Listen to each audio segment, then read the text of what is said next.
শিক্ষার্থীবৃন্দ, ইংলিশ পণ্ডিত চ্যানেল থেকে সকলকে স্বাগতম জানাচ্ছি। আশা করি তোমরা সকলে ভালো আছো। আজকের এই ভিডিওতে আমরা আলোচনা করব তোমাদের lesson 4 unit 11 page number 137 time you old gypsy man এই কবিতার আসলে কবিতা নিয়ে আজকে আমরা আলোচনা করব না, কিন্তু এই কবিতার সামারি অংশটা নিয়ে আলোচনা করব, যেটা তোমাদের অনেকের পরীক্ষা আসতে পারে বা অনেকে চেয়েছো যে সামারি পার্টটা যেন দেওয়া হয়ে থাকে।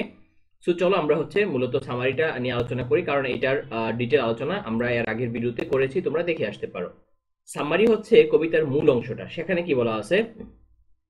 The poem time you old gypsy man by Ralph Hodgson speaks to time as a wandering traveller.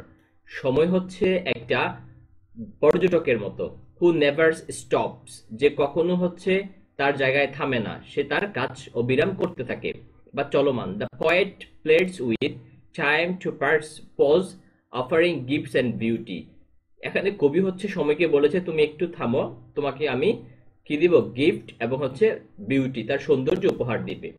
Despite all this, এইগুলা সত্ত্বেও, টাইম মুভস অন কুইকলি, সময় দ্রুতই চলে যাচ্ছে। Visiting places from past to future, সে ভ্রমণ করতেছে তার অতীত থেকে ভবিষ্যৎ পর্যন্ত।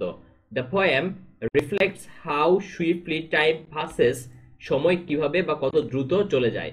নেভার রেস্টিং, কখনো বিশ্রাম নেয় না। No matter how much we wish it would, আমরা যতটাই চাই না কেন সেটার উপরে তার কোনো পরিমাণে ইয়াত্তা থাকে না। দ্যাট মিনস তার উপরে কোনো নির্ভর করে না, সে তার নিজস্ব গতিতে নিজস্ব ধারায় চলতে থাকে। সো এই ছিল আজকে আমাদের আলোচনার বিষয়। আশা করি এই সামারিটা তোমাদের অনেক কাজে আসবে। পরবর্তী কবিতার সামারিটা আমরা পরবর্তী ভিডিওতে আপলোড করে দেব।